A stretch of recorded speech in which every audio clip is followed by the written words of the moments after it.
बिस्मिल्लाहिर्रहमानिर्रहीम, अस्सलाम वालेकुम। आज हमें जॉइन किया है सेनेटर सैर कामरान साहिबा ने, पाकिस्तान पीपल्स पार्टी की रहनुमा है, और जनाब साबिर शाकिर साहब, किसी तारुफ के मोहताज नहीं, मशहूर व मारूफ सहाफ़ी और सहाफ़त के लिए बड़ी मुश्किलात बर्दाश्त करने वाले, एक बहुत बड़ा नाम पाकिस्तान का। अ अ साबिर शाकिर साहब, ये बताइएगा, अभी आप क्या माहौल देख रहे हैं? कभी कोई बात करता है इमरजेंसी की, कोई ऐसे लगता है कि कोई मार्शल लॉ लग सकता है, ये इस तरह का मार्शल लॉ ना भी सही, क्योंकि अभी तक बातचीत कोई बन नहीं रही। नून लीग गवर्नमेंट बनाना नहीं चाहती सेंटर में, पीपल्स पार्टी की यानी शमूलियत के बगैर पीपल्स पार्टी जो है वो चाह रही है कि नहीं, हम काबीना में शामिल ना हो। तो ये तो ऐसा लगता है कि बड़ा मसला बन गया है कि यानी जीत कर भी वो, यानी जिस तरह से भी जीते वो परेशान है कि अब करें तो करें क्या? अच्छा, एक तो मार्शल लॉ का तो कोई दूर-दूर तक कहीं नज़र नहीं आ रहा। वो तो सिर्फ़ आप यूँ समझें कि डराने के लिए और धमकाने के लिए रखा हुआ है। ये ख़्वाहिश जनाब बाजवा साहब भी अपने दिल में लिए रुख़सत हो गए, उसका तो कोई चांस नहीं है। ये सिर्फ़ डराया जाता है कि जनाब देखें मार्शल लॉ लग जाएगा, इमरजेंसी लग जाएगी, और वो इसलिए होता है कि पॉलिटिकल प्लेयर्स जो हैं वो ज़रा थोड़ा-सा बैक फुट पे जाएँ, और बैक फुट पे जाके एस्टेब्लिशमेंट की टर्म्स एंड कंडीशंस पे बात करें और उससे अकॉर्डिंगली आगे बढ़ें। जहाँ तक है पाकिस्तान पीपल्स पार्टी और मुस्लिम लीग नवाज़ का ताल्लुक, तो अभी कुछ देर पहले ही इसका बाकायदा अनाउंस हो गया है, और बिलावल भुट्टो साहब ने भी अभी स्पीच की है चंद लम्हे पहले, और उन्होंने कहा कि हम वज़ारतें नहीं ले रहे, और अलबत्ता वज़ारतों के बगैर हम सपोर्ट करेंगे शहबाज शरीफ साहब की वज़ारत उज़्मा को। और 16 माह का तजुर्बा क्योंकि हमारा कोई इतना अच्छा नहीं रहा, इसलिए क्योंकि पीपल्स पार्टी का जो इस वक़्त हदफ है ज़रदारी साहब का ख़ास तौर पे, वो है प्रेज़िडेंसी उनको मिल जाए और स्पीकरशिप मिल जाए, और थर्ड वन होगा फिर चेयरमैन सेनेट का। ये 3, और बलूचिस्तान की सीएमशिप वो लेना चाह रहे हैं, और बलूचिस्तान में गवर्नमेंट बनाना चाह रहे हैं, तो सेंटर में वो पीपल्स पार्टी को सपोर्ट करेंगे, और उसके बदले में बलूचिस्तान में फिर उनसे कहेंगे कि आप हमें सपोर्ट करें। और जब तक वो प्रेसिडेंसी में पहुंच नहीं जाते और बलूचिस्तान की गवर्नमेंट बन नहीं जाती, तब तक वो मुस्लिम लीग नवाज के साथ काबीना में शरीक नहीं होंगे। सही। अच्छा, सेनेटर साहब ये बताइएगा, ये क्या मामला है? नून लीग कहती है पीपल्स पार्टी शामिल हुए, पीपल्स पार्टी को मसला क्या है? वो जमहूरियत की खातिर आपने पहले भी तो 16 महीने साथ दिया, और अब चॉइस ही कोई नहीं है, जिस तरह से अब माहौल बन गया है, तो अगर पीपल्स पार्टी नहीं आती, तो अगर नून लीग भी नहीं आती, तो फिर तो एक क्योस है। देखिए, बहुत शुक्रिया उसामा। एक तो आपको पीपल्स पार्टी की तारीख देखनी होगी कि पीपल्स पार्टी ने कभी इंतशार का और केओस का रास्ता नहीं इख्तियार किया। चाहे 2007 में शहीद मोहतरमा बेनज़ीर भुट्टो साहिबा की शहादत के बाद इलेक्शंस में जाना, हुकूमत बनाना, और फिर अगर आपको ये याद हो कि उस वक़्त हमने मुस्लिम लीग नवाज़ को वज़ारतों देकर शामिल किया था काबीना में। ये अलग बात है कि उन्होंने अपना रास्ता जुदा किया, उसके बाद वो काला कोट पहन के अदालत में पहुँच गए। तो पीपल्स पार्टी ने तो तमाम तर हक़ाइक़ के बावजूद कोशिश ये की कि एक मुफ़ाहिमत की राह इख्तियार की जाए, और पाकिस्तान खप्पे का नारा जो कि शहीद ज़ुल्फ़िकार अली भुट्टो की या शहीद मोहतरमा बेनज़ीर भुट्टो की मुफ़ाहिमत की पॉलिसी को सामने रखते हुए साबिक़ सदर मुमलिकत आसिफ़ अली ज़रदारी ने इख्तियार किया, वही पाकिस्तान पीपल्स पार्टी की डायरेक्शन थी। और पीपल्स पार्टी ने उसी डायरेक्शन को लेके वो आगे चली है। फिर इसी तरीके से 2013 में अगर आपको याद हो, तो जिस तरह की सिक्योरिटी सिचुएशन थी, पाकिस्तान पीपल्स पार्टी को कैंपेन नहीं करने दिया गया, और हमें हमारे जो एक मैंडेट है उसको महदूद किया गया। उसके बावजूद भी हमने पार्लियामेंट में बैठने को तरजीह दी, और इंतशार की राह इख्तियार नहीं की। 2014 के धरने के वक्त में भी पीपल्स पार्टी वो पार्टी थी जिसने कोशिश की कि पार्लियामान अपनी 5 साला मुद्दत पूरी करे और इस्तेकाम की राह इख्तियार की। इसी तरीके से 2018 में आरटी सिस्टम बैठा, तो तब भी हमारे यही तहफ़्फ़ुज़ात थे, लेकिन हम तब भी पार्लियामेंट में बैठे। अगर आपको याद हो तो मैं आपको मतलब कहना भी चाहूँगी, दोबारा याद कराना चाहूँगी कि हमने बारहा जहाँ अहम कौमी मामलात थे, मईशत की बात थी, हमने जो है उस वक़्त भी जो तहरीक-ए-इंसाफ की हुकूमत थी, उसको भी ये कहा कि आगे बढ़ के साथ चलें। तो देखिए, जो एक रवैया इख्तियार किया गया, उससे पाकिस्तान को बड़ा नुकसान पहुँचाया है। हमें आज भी तहफ़्फ़ुज़ात हैं। बहुत सी ये, यानी ये मैं नहीं कहूँगी कि हमें तहफ़्फ़ुज़ात नहीं है, इलेक्शन पे है, लेकिन 2 रास्ते हैं। एक रास्ता इंतशार का है, एक रास्ता जो है पाकिस्तान को जो आज चैलेंजेस दरपेश हैं, उनसे निकाल के आगे लेके चलने का है। तो पाकिस्तान रास्ता इख्तियार किया। ठीक। अच्छा, साबिर शाकिर साहब, अब एतजाज़ अहसन साहब कह रहे हैं आर्टिकल 6 लगना चाहिए चीफ इलेक्शन कमिश्नर पर। और पाकिस्तान बार काउंसिल कह रही है जी उनकी तो साख ही खत्म हो चुकी है। आपको लगता है कि आने वाले वक्त में ऐसा वक्त आ सकता है, जिस तरह हमने देखा कोई सोच भी नहीं रहा था, बल्ले का निशान नहीं है, कैंपेन नहीं है, कोई जलसा जुलूस कुछ भी नहीं, उसके बावजूद तहरीक इंसाफ ने जिस तरह से परफॉर्म किया है, आपको आने वाले वक्त में लगता है कि सिकंदर सुल्तान राजा या उनके साथ जो जो लोग भी शरीक रहे हैं, इलेक्शन जिस तरह से भी इस वक्त हो गया, फिर कमिश्नर रावलपिंडी वाला मामला, तो उसके बाद यहाँ तक नौबत आ सकती है आर्टिकल 6 तक? अच्छा, ये फिल वक्त तो कोई इसका चांस नजर नहीं आ रहा, क्योंकि अगला जो सेटअप लाने की कोशिश की जा रही है वो इसीलिए हर सूरत में कोशिश की जा रही है कि मुस्लिम लीग नवाज, पीपल्स पार्टी और दीगर जमातों का, यानी कि माइनस पाकिस्तान तहरीक इंसाफ, किसी भी तरीके से ये हुकूमत बन जाए और इन्हीं को आगे लेके जाया जाए। ये जो आर्टिकल 6 है, ये मामला उसामा, मौसम खुलेगा इस साल अक्टूबर के बाद, यानी कि इस साल अक्टूबर का महीना, उसके बाद मौसम मजीद जरा थोड़ा सा मतला साफ होगा और चीजें क्लियर हो जाएंगी। और हो सकता है उस वक्त पाकिस्तान पीपल्स पार्टी के भी थोड़े से तेवर जो है वो बदल जाएं मुस्लिम लीग नवाज की तरफ से, और ये भी जरा थोड़ा सा खुल खेलने का इनको मौका मिलेगा। उसके बाद फिर अक्टूबर के बाद चीजें क्लियर होना शुरू हो जाएंगी और फिर next year after June, mid June के बाद, यानी कि अगले साल बजट के बाद चीजें बहुत ही फ्लेयर अप हो जाएंगी। और उस वक्त सिचुएशन जरा थोड़ा सा, क्योंकि ये जो आर्जी बंदोबस्त इस वक्त किया जा रहा है, पाकिस्तान पीपल्स पार्टी इससे बहुत अच्छी तरह वाकिफ है, इसीलिए वो फेडरल कैबिनेट में शरीक नहीं हो रही, वो शरीक जुर्म नहीं होना चाह रही इनफैक्ट, क्योंकि उनका जो मैंडेट है सिंध में, उसमें आप 2-4 सीटों का आप कर सकते हैं आगे पीछे, लेकिन उनका मैंडेट उस तरीके से नहीं है मुतनाज़ा जिस हद तक मुस्लिम लीग नून का मैंडेट चोरी शुदा है। इसमें कोई किसी को शक नहीं है। और फिर ये है कि पीपल्स पार्टी स्टैब्लिशमेंट की पहली प्रायोरिटी नहीं है, दूसरी भी नहीं है, उसकी तीसरी जगह पे जाके वो पीपल्स पार्टी के साथ भी इस दफा स्टैब्लिशमेंट ने इंतहाई सौतेलेपन का सलूक किया है। पहले नंबर पे उन्होंने मुस्लिम लीग नवाज को प्यार दिया और उसके बाद फिर दूसरा प्यार उन्होंने दिया एमक्यूएम को और फिर तीसरा प्यार उन्होंने दिया जीडीए को। तो पीपल्स पार्टी तो चौथे प्यार पे आती है और चौथा प्यार आपको पता है कि कितना होता है, वाजबी सा। तो इसलिए ये सारी चीजें जो हैं जरदारी साहब को बहुत अच्छी तरह पता है, बिलावल को भी पता है, पीपल्स पार्टी को भी पता है कि ये इंतहाई आर्जी सेटअप है।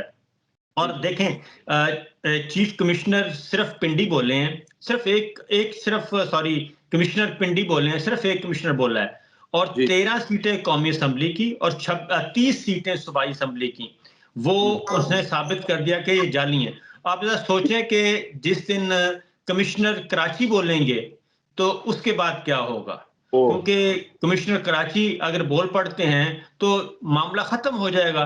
और हो सकता है जरदारी साहब भी कह दें कमिश्नर कराची को कि भाई आप भी जरा थोड़ा सा हिम्मत करें और जरा थोड़ा सा पकड़ें, क्योंकि शरीफ खानदान को किसी भी सूरत में जरदारी साहब या बिलावल भुट्टो या पीपल्स पार्टी किसी भी सूरत में दोबारा खड़ा नहीं होने देगी। अच्छा, ये जो बात की है साबिर शाकिर साहब ने, बड़ी अहम है, लेकिन सेनेटर साहिबा, अगर आपको भी लगता है कि धांधली हुई है और पीपल्स पार्टी मुतालबा कर रही है कमिश्नर रावलपिंडी ने जो कुछ कहा इसकी इंक्वायरी की जाए, इलेक्शन कमीशन कैसे इंक्वायरी करेगा जिसने धांधली करवाई? और फिर धांधली ज्यादा जो लोग जीते हुए हैं, आप उनको सपोर्ट तो कर रहे हैं प्राइम मिनिस्टर की, जब तो फिर पूरी तरह से करें। अब ख्वाजा सिर्फ डरे हुए हैं, वो कहते हैं कि जी हम ऑपोजिशन बैठने को तैयार हैं, ये तो कभी भी पीपल्स पार्टी हमसे खींच लेगी और निकल जाएगी, तो आप तो किसी वक्त भी उनके नीचे से सीढ़ी खींच लेंगे और वो तो धड़ाम से गिर जाएंगे। देखिए असामा, हमने तो बड़ी जो है मैं समझती हूँ क्लैरिटी के साथ कहा है कि हम पाकिस्तान में इस्तेकाम चाहते हैं, जो चीजें मुल्क के मफाद में होंगी उनको हम सपोर्ट करेंगे। और इसमें मेरे ख्याल में कोई शक इसलिए नहीं है कि हमारी एक तारीख है कि हमने तो अदालती कत्ल के फैसले के बाद भी अदलिया पे हमला नहीं किया। आप ये देखिए हमारे साथ जितनी भी ज्यादतियां हुई, हमारे प्राइम मिनिस्टर को 30 सेकंड की सजा देके नाअहल करार दे दिया गया। हमने किसी अदालत पे हमला नहीं किया, हमने जो है पार्लियामान पे हमला नहीं किया, दूसरा प्राइम मिनिस्टर ले आए। इसी तरीके से पाकिस्तान पीपल्स पार्टी के खिलाफ जो इत्तेहाद अभी कह रहे हैं साबिर शाकिर, तो कोई नई बात नहीं है। ये जो सिंध में तकसीम का जो राह है इख्तियार की गई और कोशिश ये की गई सिंध के अंदर दही और शहरी इलाकों में तकसीम की जाए और ऐसी जमातें जो कि तकसीम करें, चाहे वो आपकी जो है वो लिसानी तकसीम हो और फिर गवाराना तकसीम हो, हर तकसीम को आबादी है। पहली मौका था, आप प्राइम मिनिस्टरशिप ले लेते, उनसे कहते जी ठीक है सब कुछ आप रखें, प्राइम मिनिस्टरशिप हमें दे दें, और शायद वो तैयार भी होता। तो उसामा, आप देखें कि पीपल्स पार्टी ने भरपूर कैंपेन चलाई, सबसे पहले अपने कैंडिडेट्स लेकर आए, सबसे पहले जो है इलेक्शन का मुतालबा किया, और इसके अलावा एक असूली मौके इख्तियार किया पाकिस्तान पीपल्स पार्टी ने हर मामले के ऊपर।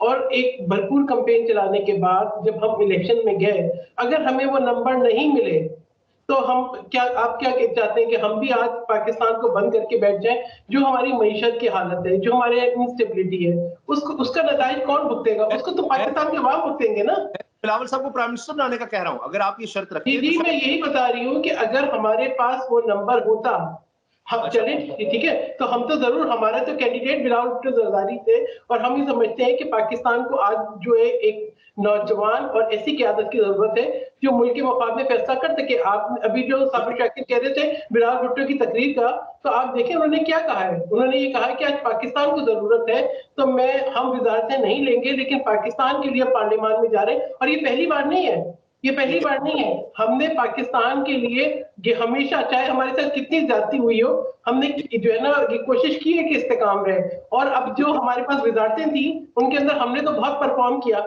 हमें तहफ़्फ़ुज़ात रहे वजारत खजाना पे, और हमारे तहफ़्फ़ुज़ात क्या, मिफ्ता इस्माइल ने इसाक डार पे तहफ़्फ़ुज़ात। जो बात साबिर शाकिर ने शरीके जुर्म नहीं होना चाहते, जो आगे हालात बनने वाले हैं, साबिर शाकिर साहब ये बताएं। नहीं, ये ना कहे हमने हमेशा आवाज बुलंद की है अभी, लेकिन आप बताएं कि क्या हम भी वही काम करें कि धरना लगाए और बोले जी हुंडी से पैसा भेजो?